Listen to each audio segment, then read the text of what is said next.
Oh, you're asking the right guy.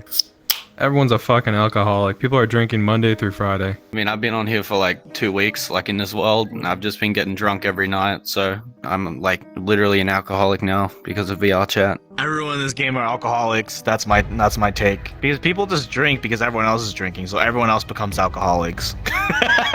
That's just how it is. I threw up in my room like 2 weeks ago. Yeah. I go crazy with drinking a lot more in VR because I know I'm in my bedroom. I'm in my safe space. But in real life, if you're at a club, you can't just go blah, blah, everywhere because then everyone sees you. And if you know some people, then they're going to remember that. First time I heard that ease of throwing up is a benefit of VR chat. You get on here, you have fun time with them, and then you find out they're like really hardcore alcoholics, get alcohol poisoning. Some end up in the hospital. On a serious topic, I only drink most of the times when I go here to have it easier to chat to people. Most of the time, it's some e-girl that's bragging about how much they're drinking. Yeah, I stay away from the drunk people. I find them annoying and boring. They never have anything good to say, and eventually they just get really annoying and then they aggravate me. Only a small percentage of people who watch my videos are actually subscribed. So if you end up liking this video, consider subscribing. I agree. I've seen that. I mean, for myself, even I've gone through that where it's just kind of like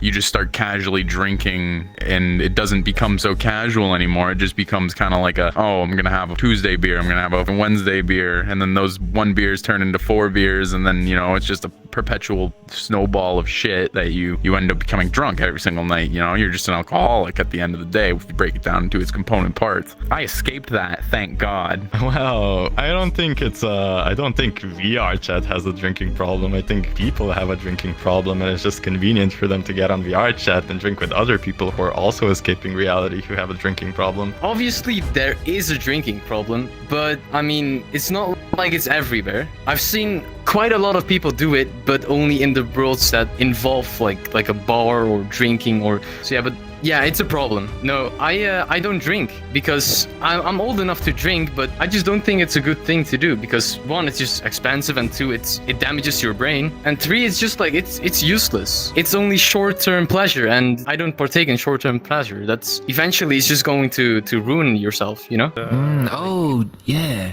I've only heard about it, really. I've heard that some people will like actually party in VR chat, man. They'll get drunk. Yeah, it's trippy. I don't really think they got much out of it.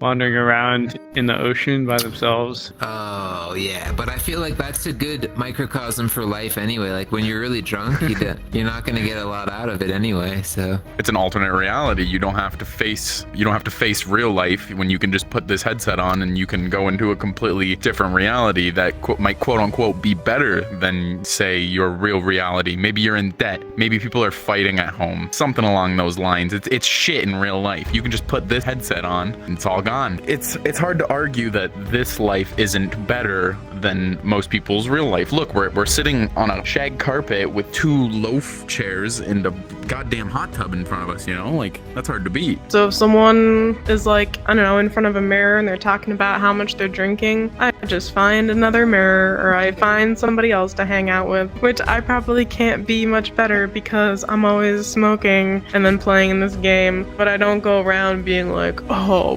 bro, I'm like so wasted right now, Again, it comes down to like people being lonely and they don't want to like drink in their room by themselves alone. That's sad. But if you go in the Black Cat and drink in front of a mirror, now you're drinking with other people. See, that's the problem. Like, you have these communities of like people who are alcoholics, and then they like band together, and then they see it as like, oh, we're just having fun, we're not actually alcoholics, and they kind of give each other cover. It's like strength in numbers. Just admit you're an alcoholic and be about your day. I don't give a shit. But if you're gonna like go around and be like, no, I don't have a problem, like I'm just like drinking every day in the morning and before bed and like at night and hanging out with other people who also do the same, you have a problem, bud. This is why you don't drink and drive, folks.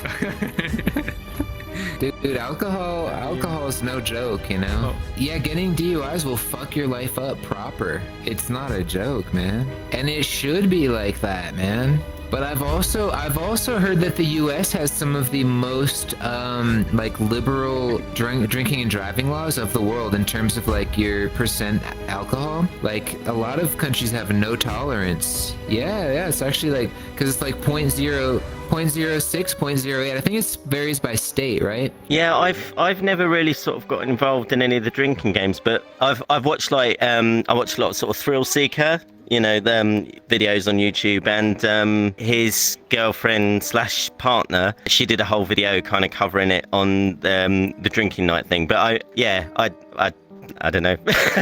Really, I will sometimes have it. I haven't tonight. I'm actually totally sober.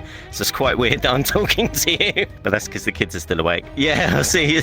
Yeah. I mean, I hardly go out now because I've, you know, because of kids and stuff. So I just wait for everyone to go to bed and have a few beers and then, you know, jump in. No, I agree. It doesn't need to be treated like an accessory to depression. It can be an accessory to healing if you want to see it that way, you know? You have all these friends and people that you get to meet outside of real life that are going to support you, and it almost feels like because you don't have to show face or be who you really are, it's more of like a nurtured feeling. Like no one really wants to touch or poke at your soft spots here. It's just kind of like everything moves a little bit slower, but in real life you're expected to, you know, even if you're depressed, you have to wake up, you got to go to work, you got to smile for the family, you got to do this, you got to do that, you know? You don't have to do that in here. So I think it's a great tool for depression, not an accessory. Back when I was a teenager, I used to smoke weed a lot, and people say that weed is not addicting, but it's psychologically addicting. What will happen is when you stop smoking it, you'll go about your day, and there's always going to be that lingering thought in your head of, man, today would be so much better if I just smoked some weed. And that's when it becomes a problem, right? No, I don't.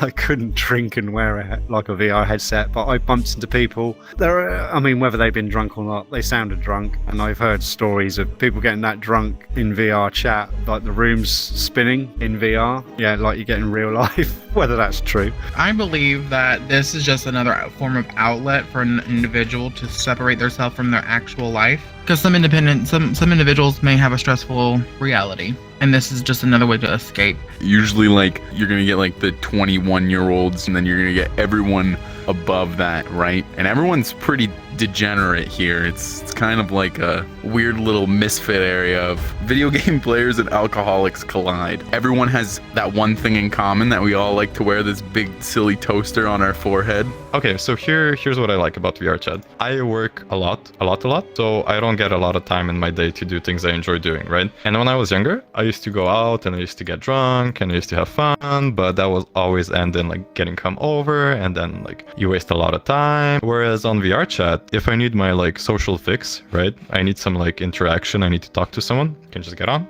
I can talk to some random people and then hop off in the comfort of my home without having to go out, without having to like spend the whole night out. So it's like very time convenient for me. Well, considering that I'm a university student and also having to work on every Sunday, this has honestly been my coping method, I'll be honest with you. It's actually been helping me a lot with depression and a bunch of other bad negative feelings I've been having. So it's actually been nice. As long as you're able to differentiate between reality and virtual realities, you'll be able to be there pretty often. Just know that wherever you are in life, that whatever's going on, things are going to change. If you're in a bad spot, it's going to get better. If you're in a good spot, you know, be ready for something to change and shift. You know, look out for the new thing, but life is pretty cool and it will surprise you. If you don't know what to do in life and you don't know where you're going, go into machining. Pays a lot for not much work, and you're just doing the same task over and over again. Life's a bitch and then you die. That's what I have to say. Don't let money get in the way. Don't let anything get in the way. Just live your life one day at a time.